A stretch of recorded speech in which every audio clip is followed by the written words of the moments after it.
Itong nasa likod natin, ito na yung DeVel Hunter X. Check na natin yung specification nitong frame at mamaya papakita ko sa inyo yung ibang kulay. Itong nasa atin ngayon, ito yung Crimson Red. Check na natin yung frame. Ito na guys, yung DeVel Hunter X 2022 model po ito. Check muna natin yung design ng tubing nitong frame. So itong top tube, malaki yung dito banda sa may head tube area. Panipis siya, then paliit din. Then meron ditong support sa may seat tube niya. Dito naman sa baba, parang oval yung design niya. Matulis dito sa part na to at dito bilog. Tapos dito, malapit sa may baby shell area, iba na naman yung design ng tubing niya. Medyo kwadrado siya. Malaki dito, then panipis papunta dito sa may head tube. Internal cabling na siya. May butas dito sa kanan at may butas din dito sa kabila. Itong frame na to guys is 1x specific lang siya kasi hindi kayo pwedeng maglagay ng FD. Kasi mapapansin nyo, itong seat tube niya dito sa portion sa ibaba malaki. So hindi kayo makakapag-clamp dito ng FD. 1x specific lang siya talaga. Itong frame na to is dropper post ready na. Mamaya papakita ko sa inyo kung paano ginawa ng paraan ng DeVel na maging maayos yung internal cabling ng dropper post. Mamaya makikita nyo napakaganda ng ginawa nila. Dalawang battle cage yung pwede nyo ilagay dito sa frame. Dito sa may down tube at dito sa may seat tube. Itong frame na to guys is tapered na. Yung itaas is 44, yung ibaba is 56. So, meron na siyang headset cap dito na nakalagay. Actually, pag binili nyo po itong frame na to, may kasama na siyang headset. Mamaya papakita ko sa inyo yung kit na kasama. Yung baby shell na to is threaded na may sukat na 68mm. Dropout is 9x135. Then yung seat post na pwede dito guys sa frame na to is 31.6. Dito naman sa may chainstay sa kabilang side, naka-route yung kable ng panglikod na preno. So bali ito is post mount siya. Mapapansin nyo may dalawang uka dito. Para yan, ma-adjust nyo ng maayos yung caliper ng preno. Pag ganitong post mount guys, is napakahirap nyo talagang ipasok yung yung Allen keys. So yun yung ginawa ng DeVel dito, inukaan niya ng konti para may adjust natin ng maayos yung brake caliper.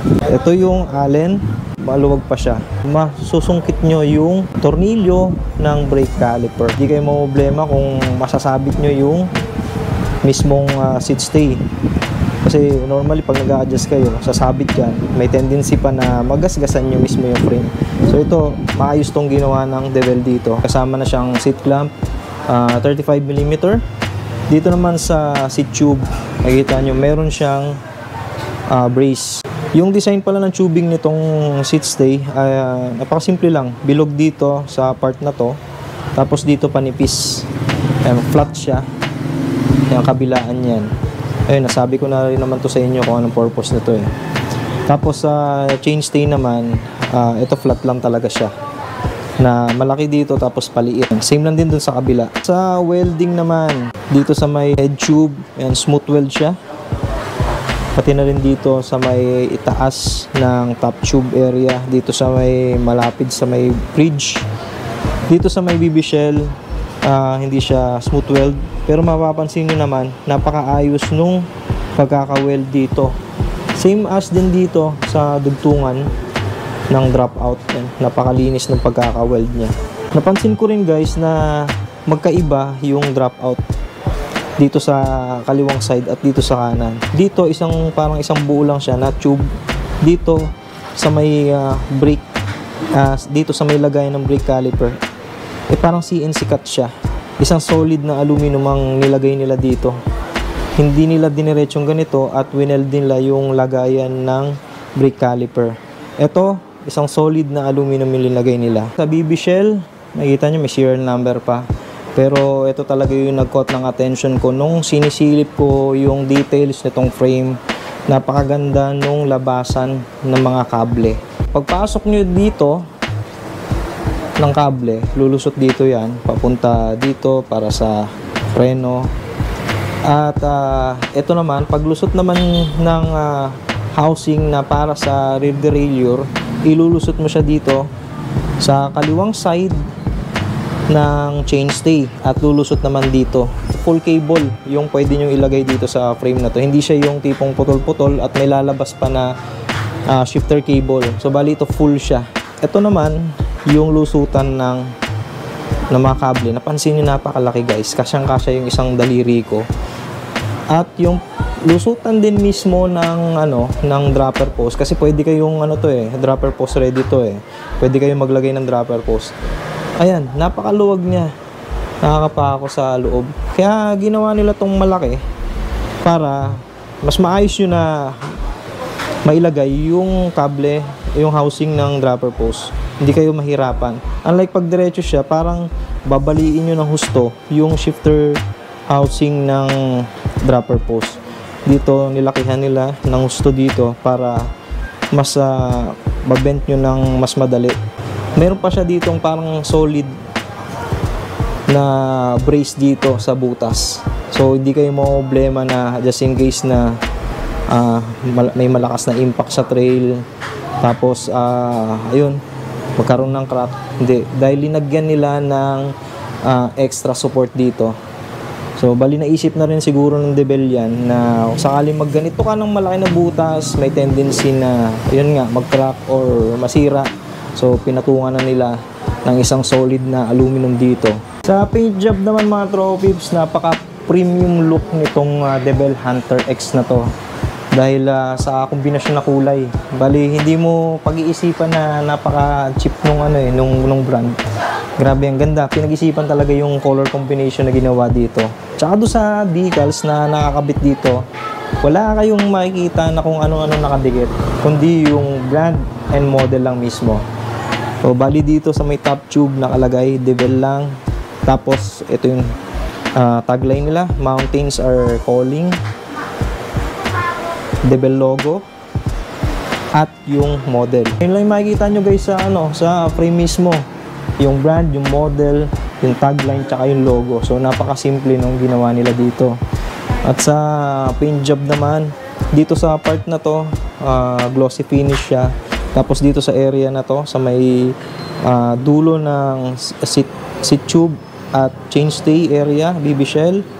Yan, matte finish yung ginawa nila dito. Bali, tricolor to guys. Dito red, dito dark gray na glossy, and dito light gray naman siya na matte finish. Ganun lang halos lahat ng kulay nila guys, tricolor sila.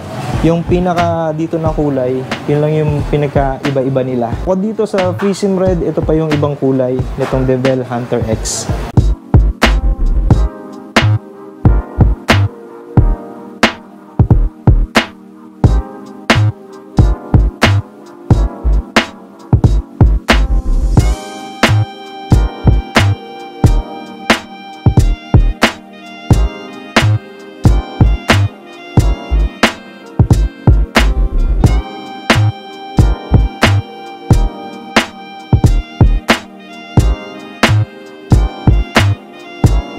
So yun mga Tropa Peeps, yung other color nitong Debel Hunter X. Sa fork travel naman, ang pwede dito is 100mm yung travel ng fork. Sa chainring naman, ang pwede nyo dito na max chainring is 34 teeth sa Shimano, sa SRAM is 36 teeth. Maximum tire width as per Debel is 2.35. So kahit na 9x135 yung drop out nito, kaya nyo mag-accommodate ng mga wider tires. So yun yung pinaka malaking tire na width na pwede nyo dito is 2.35. May 2 variants wala to guys, 27.5 tsaka 29. At sa mga sizes naman, hindi kayong problema kung matangkad kayo, maliit kayo, kasi may tatlong size to, small, medium, tsaka large. Next natin na gagawin is titimbangin natin, check natin yung bigat nitong frame. Yung tatlong size yung titimbangin natin guys, yung small, medium, tsaka yung large.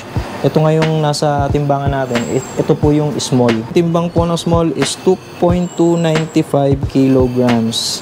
So next natin yung medium tsaka large. Then ito naman yung medium, 2.410 kilograms. Then ito naman guys, yung size na large, yung weight niya is 2.15 kilograms. Since nabanggit ko guys na free na yung headset nitong Debel Hunter X na frame, ito yung itsura ng headset niya. Ito yung crown race. Ito yung isang buo na headset na ilalagay nyo mismo dun sa frame. So ito, spacer. pero parang plastic siya. Ito yung top cap, kasama pala dito sa headset yan. Tapos ito yung takip para dito, yung grommet. So bali tatlo to. Hindi ko alam kung bakit tatlo. Bali yan, dalawa lang kasi yung butas eh. So bali parang extra yung isa. So may tatlong C-clip. Dito yan nilalagay. Ito yung hawak dun sa kable ng panlikod na preno. So yun yung kasama nitong DeVel frame.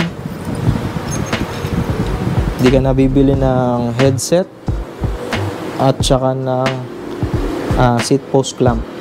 Kung sakali man na may built bike ka na nabili noon na naka 9mm QR at gusto mong mag-upgrade ng frame, yan, saktong-sakto tong DeVel Hunter X na to. Kasi mostly ng mga built bike is naka 9x135 pa yung drop out. Siguro yun yung purpose talaga nitong DeVel, na ma-experience mo yung ganitong frame na hindi ka na gagastos ng ganun.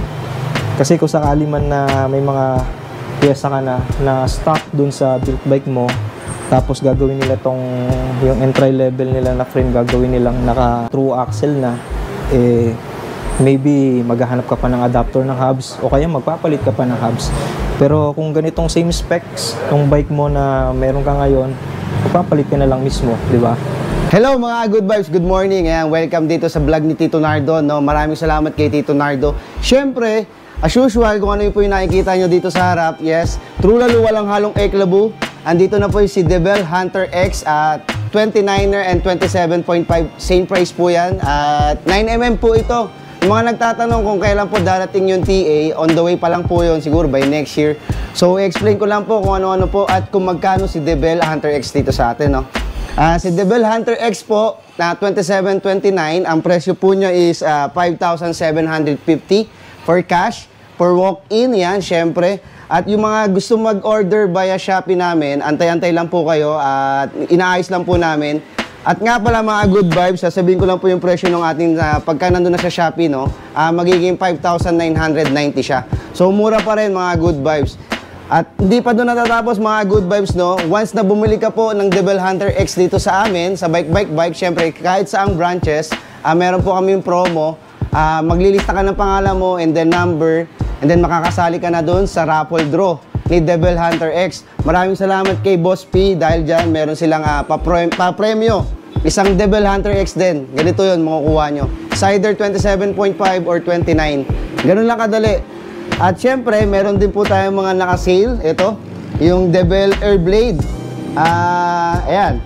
Any sizes, any color. Promo po natin dito sa Bike.